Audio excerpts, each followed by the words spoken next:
Les vraies voix sur Sud Radio avec depuis chez eux, coronavirus oblige, Philippe Bilger, Babette de Rosière et encore dans les studios de Sud Radio, Philippe Rossi, Trina, moi-même, c'est pas le service public mais c'est le service au public et c'est ça quand même l'essentiel et on est là pour vous, vos questions 0800 26 300 300. Je rappelle nos invités qui sont toujours avec nous, le docteur Alexandre Bleptreux, infectiologue à la Pitié-Salpêtrière et puis Marie-Christine Verdier-Jouclas, députée La République En Marche du Tarn. Notre débat coronavirus, les Français sont-ils conscients de la situation? Je le redis, 0826 300 300. Vous êtes les bienvenus. Et les réseaux sociaux, Trina. 76% de nos auditeurs votants estiment que les Français sont inconscients. Et on a Joseph qui nous dit inconscience des uns, incompétence des autres. Dieu sait où cela va finir. Ah, c'est très français, comme le dirait la pub. Oui. Il y a une pub auto qui dit c'est très français. C'est très français. Bon voilà, on peut se dire ça, pourquoi pas après tout. Et puis mince quoi. C'est légitime. On est français, point barre. On est comme on est. Bon voilà. Pas vrai Babette? Oui, parce que les Français, il suffit qu'on leur interdise quelque chose pour qu'ils le fassent.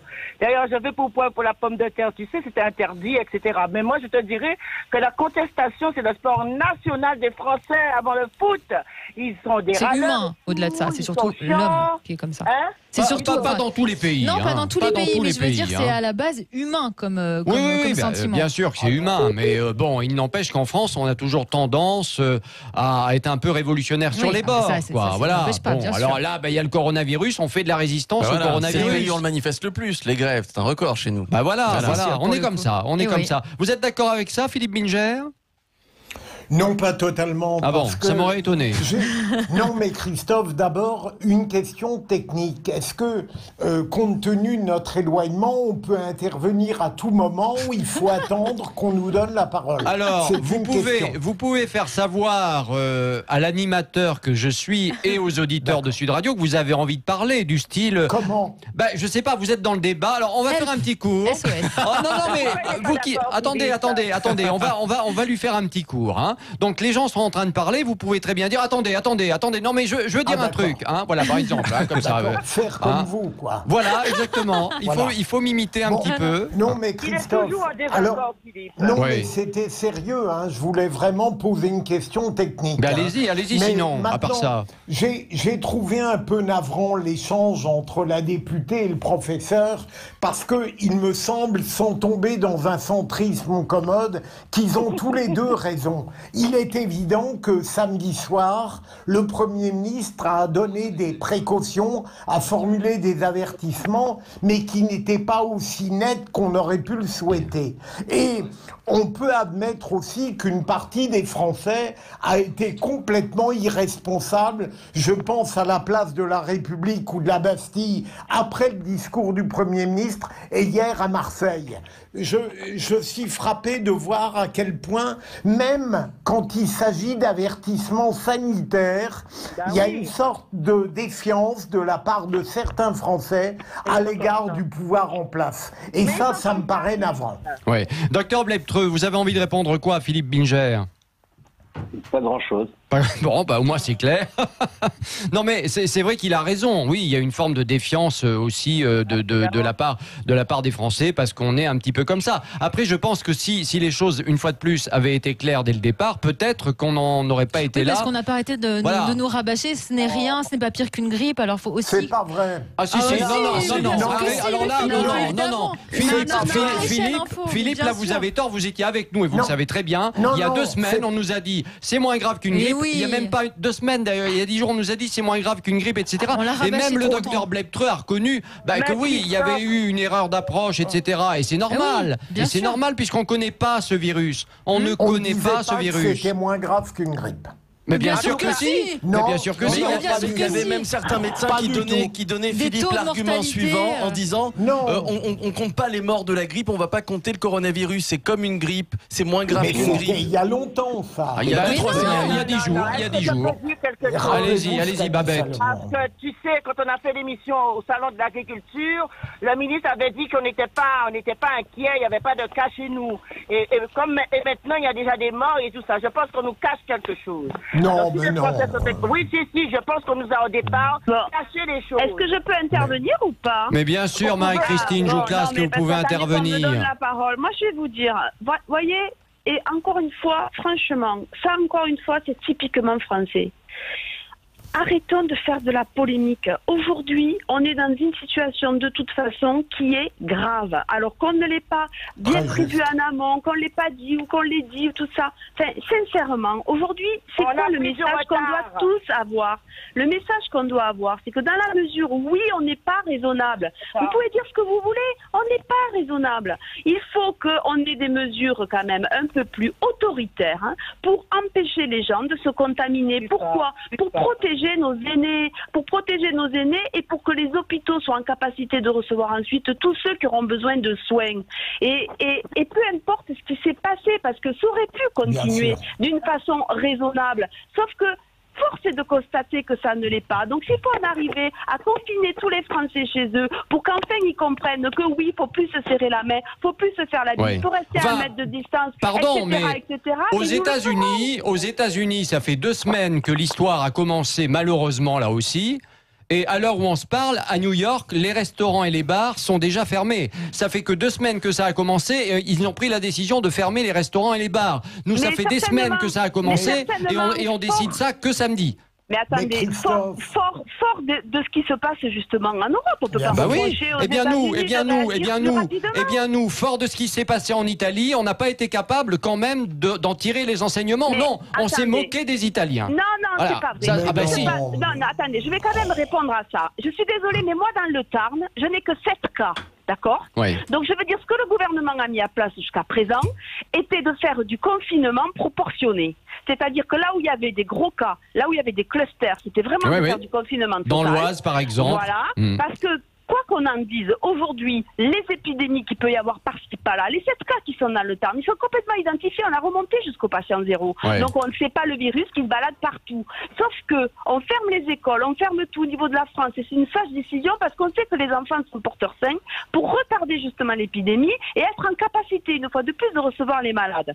Bon, on se rend compte que le virus va un peu plus vite et qu'il y a d'autres clusters qui arrivent. On prend les bonnes décisions et on dit, puisque on a du mal avec les gestes barrières, on ferme les magasins, on ferme les lieux où c'est pas nécessaire. Enfin, je suis désolée, mais les mesures qui ont été prises, elles ont été proportionnées à chaque fois en fonction des événements qui se passaient. Et si ce sont le président de la République qui annonce qu'il y a un confinement total parce que il faut effectivement limiter la propagation, et bien c'est que ça sera une mesure qu'il faudra qu'elle soit prise au moment où on parle. Mais les vraies voix sur Sud Radio. Pardon, Marie-Christine Verdier-Jouclas et Philippe Bilger.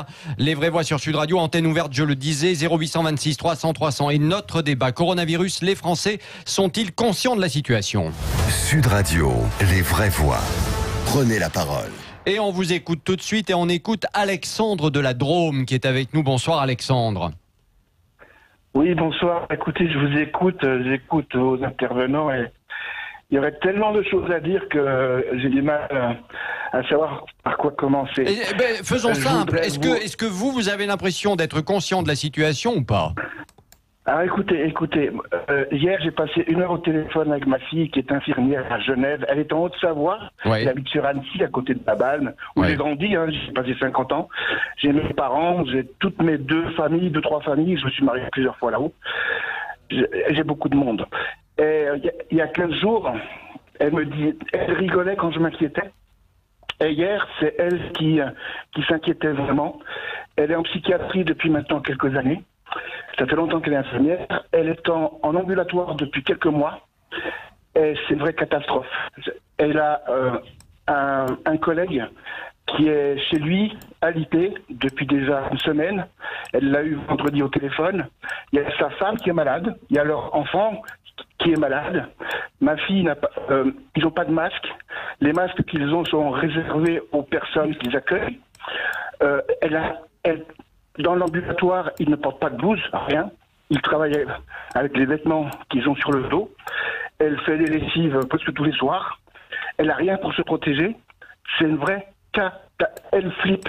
Elle a la trouille maintenant. Alors qu'il y a 15 jours, elle rigolait. Elle me disait, tu t'en fais pour rien.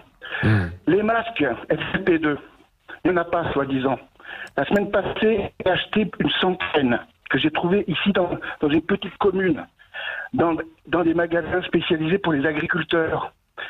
J'en ai acheté, ils sont partis aujourd'hui. Aujourd'hui, j'en ai envoyé à ma mère, à son compagnon en Haute-Savoie, 77 ans, 82 ans. J'en ai envoyé à des cousins, à des neveux, etc.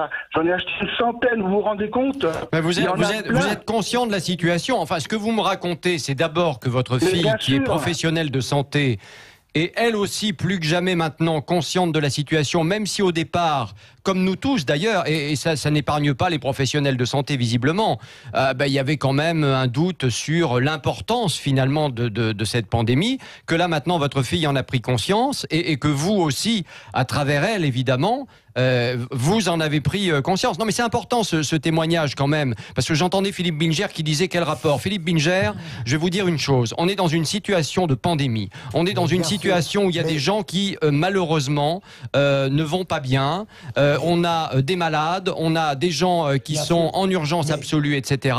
Il me paraît tout à fait normal que les gens disent ce qu'ils ont sur le cœur. Mais attendez, Christophe, on a le droit aussi de dire ce qu'on pense d'eux.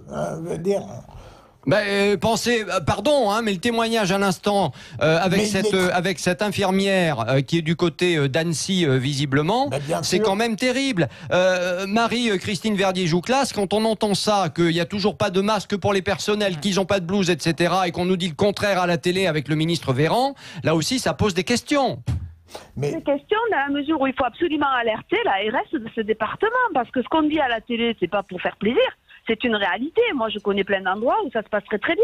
Donc, s'il y a un dysfonctionnement dans ce département, il faut absolument saisir l'ARS et pas simplement, effectivement, rester dans l'inquiétude. Après, moi, je sais pas quels sont les masques qu'a acheté cet auditeur, mais ça sert à rien d'avoir les masques. Il faut essayer d'avoir du civisme. Les masques, ils sont importants justement pour toutes les personnes qui sont malades, pour qu'elles ne puissent pas, elles, contaminer d'autres personnes. Et il faut ensuite que tout le personnel médical, sans exception, soit aussi équipé avec des masques. Alors si on commence à acheter des masques et à les envoyer à toutes les personnes pour se protéger, soyons raisonnables une fois de plus. Oui. Ça sert à rien de prendre un masque pour se raisonner. Il faut Philippe Bilger, rapidement, parce qu'on a d'autres auditeurs au 0826 300 300. Bien sûr. Moi, je voudrais, tout en étant globalement d'accord avec Madame la députée, je voudrais expliquer pourquoi, au fond, je suis obligé de faire amende honorable. Le gouvernement a choisi une pratique pragmatique et évolutive, mais qui l'a conduit finalement à donner l'impression de changer d'un jour à l'autre. Et c'est peut-être ça qui donne l'impression aux Français d'une pratique un peu incohérente. Ouais. On va continuer le débat, bien évidemment, dans Les Vraies Voix sur Sud Radio dans un instant. Antenne ouverte 0826 300 300 dans Les Vraies Voix sur Sud Radio. Notre débat coronavirus. Les Français sont-ils conscients de la situation sur les réseaux sociaux? Trina, ça donne quoi? Eh bien, 77% de nos auditeurs pensent que les Français sont inconscients. Dans un instant, Jean-Luc de Dax sera avec nous. La suite des Vraies Voix sur Sud Radio, entièrement consacrée au coronavirus, alors que les annonces importantes sont attendues à 20h avec l'intervention du chef de l'État que vous pourrez vivre donc en direct, bien évidemment, sur Sud Radio avec nous. Et on débriefera juste après avec évidemment nos invités. Notre débat coronavirus, les Français sont-ils inconscients ou conscients de la situation plutôt sur les réseaux sociaux? Trina, ça donne quoi? Ils sont inconscients pour 77% de nos auditeurs votants. Et on a Michel Dutarme, fidèle auditeur, qui nous dit les inconscients sont les dirigeants qui ont attendu, alors que l'exemple italien aurait pu nous faire gagner une semaine et surtout sans doute éviter des morts. 0826 300 300, chacun son avis. Vous êtes les bienvenus dans Les Vraies Voix sur Sud Radio. Jean-Luc de Dax est avec nous. Salut Jean-Luc. Oui, salut Monsieur Bordet, pardon. Et je vous en prie. Je suis bien content d'être à l'antenne avec vous. Alors moi, je voulais vous faire un retour d'expérience sur ma journée. Oui. Mais si vous permettez, je peux pas m'empêcher de réagir sur alors deux choses que je viens d'entendre à votre antenne. Allez-y. Alors la première, on parle de l'inconstance et de l'inconscience des Français, et de leur défiance face aux consignes reçues généralement et dans le cas particulier. Mais ne pensez-vous pas que convoquer la population française à une élection de caractère national revient forcément à priver, c'est revenu à priver une partie de l'électorat, et par là j'entends les personnes âgées et les personnes du troisième âge dont on aurait bien évidemment pu se douter qu'elles ne feraient pas le déplacement aux urnes. On en a un peu parlé, on va pas revenir sur le sujet, mais c'est vrai qu'on en a un peu parlé tout à l'heure avec Marie-Christine Verdier-Jouclas et puis évidemment avec Philippe Bilger, qui eux pensent qu'il était nécessaire malgré tout d'organiser ce premier tour des municipales parce que on va un peu au jour le jour, etc. Bon, c'est leur avis, c'est leur avis. Eh bien moi, c'est pas ça, c'est que si on les avait annulés, de toute façon, on aurait tous crié au loup, comme quoi on annulait les élections, que c'était un déni démocratique, que c'était pas acceptable, et patati et patata. Madame la députée, on aurait effectivement peut-être crié au loup les premières heures, mais regardez la situation aujourd'hui. Peut-être que 2-3 jours après, c'est même pas peut-être, c'est même sûr, les Français auraient dit merci Monsieur Macron d'avoir annulé les élections municipales. Merci de nous avoir protégés. Encore une Absolument, fois, et ça aurait été un signal fort. Parlez pas en même temps, parlez pas en même temps, parlez pas en même temps. Mais je dis simplement qu'encore une fois, je suis désolée, mais il n'y avait pas plus de risque. Enfin, je veux dire, si aujourd'hui on ne croit plus les scientifiques, à ce moment-là, on ne croit plus personne. Oui.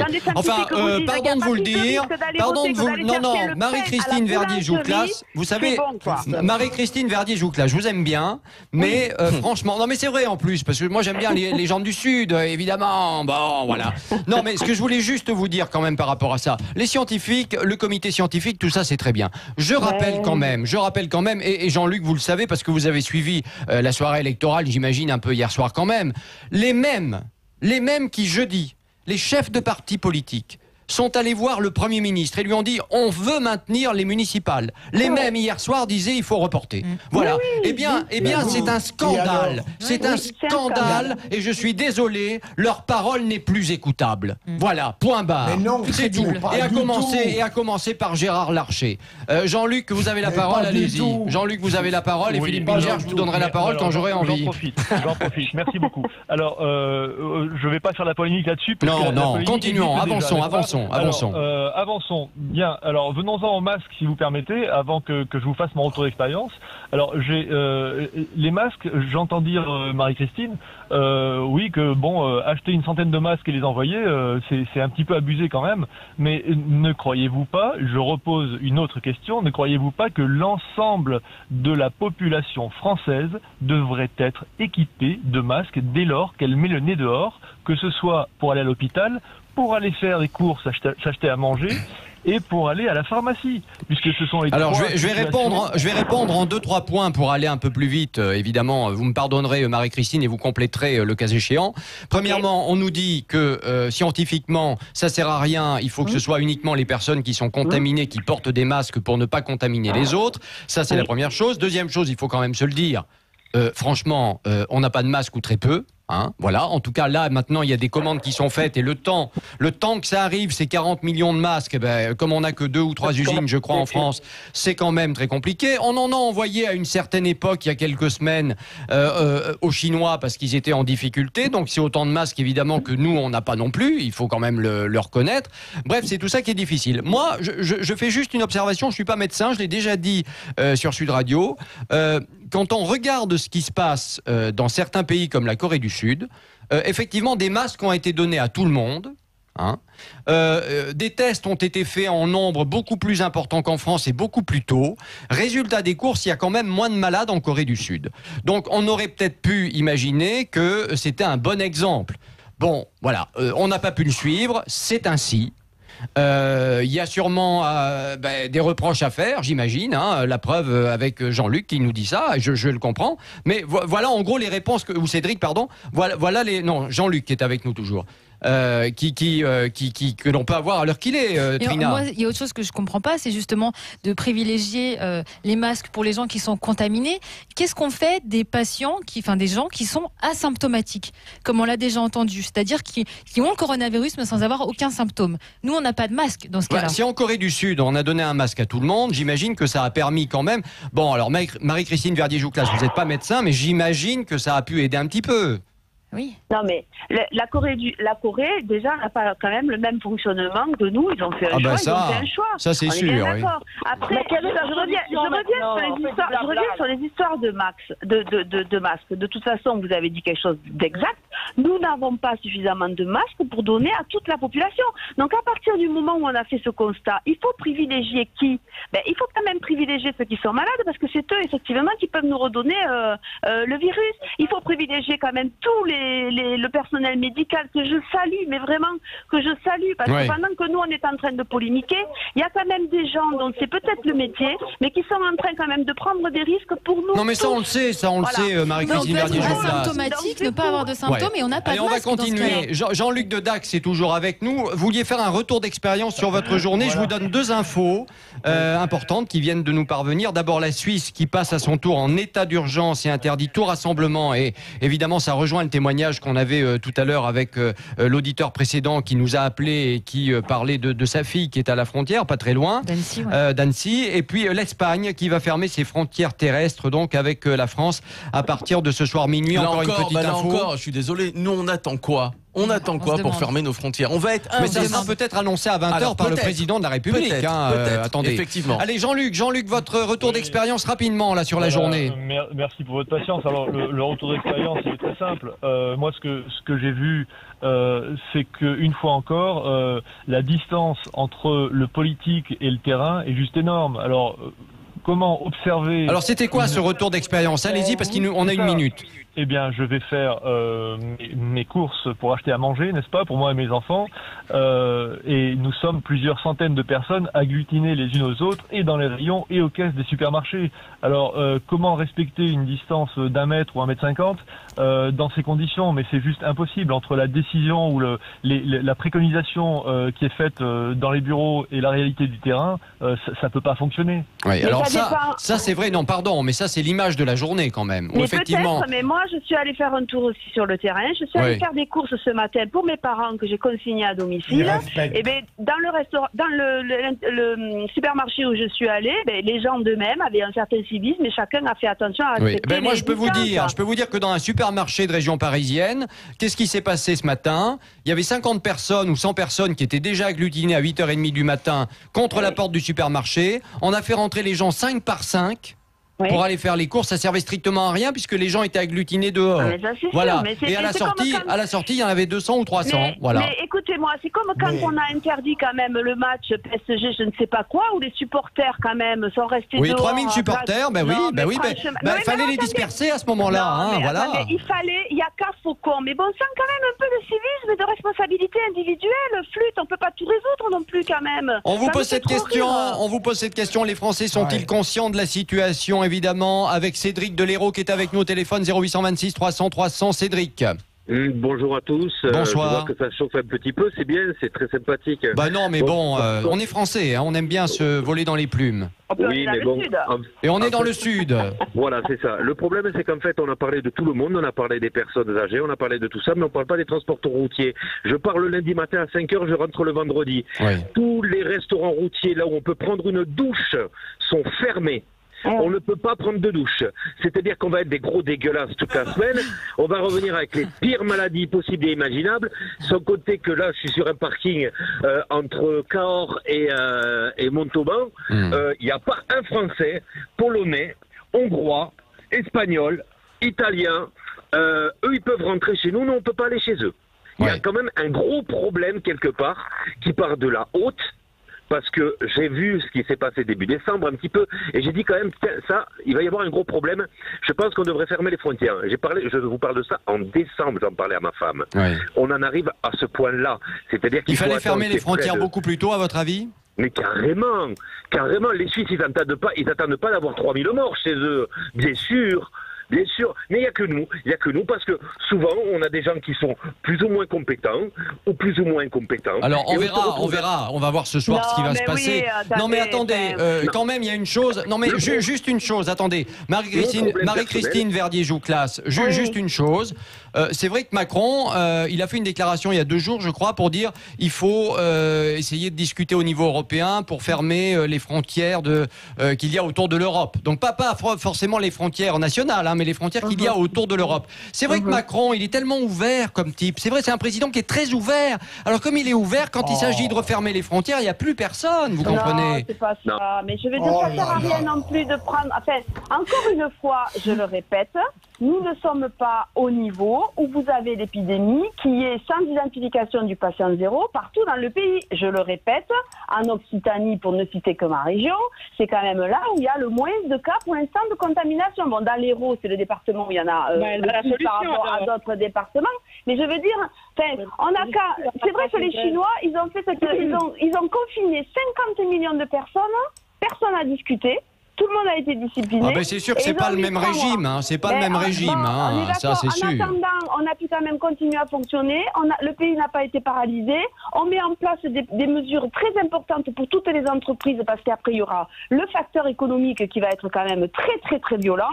Enfin, au fur et à mesure, on s'adapte et on met en place des réactions et des mesures qu'il faut. Tiens, je rappelle juste une chose, Marie-Christine Verdier-Jouclas, donc parce que c'est vrai qu'il faut que les gens le sachent. Beaucoup d'entreprises sont en train effectivement de fermer. Alors c'est le cas de Renault, c'est le cas de PSA, c'est le cas de Michelin également pour protéger bien évidemment les salariés. Tout ça effectivement va avoir des conséquences économiques très lourdes et très importantes. Des mesures ont effectivement été annoncées. Reste à voir si ça suffira.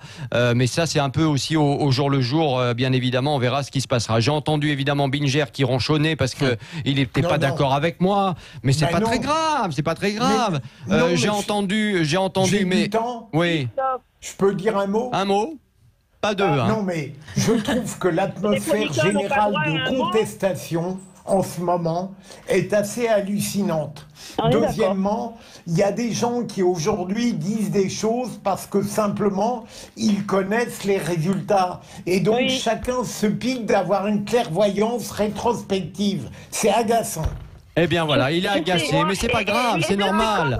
Je suis complètement d'accord avec lui. Oh ben ça j'avais bien compris. Merci. Oui. Vous devriez, Marie-Christine Verdier-Jouclas, vous pourriez lui offrir une carte de la République en marche à Binger, il serait content. Non, pas du tout.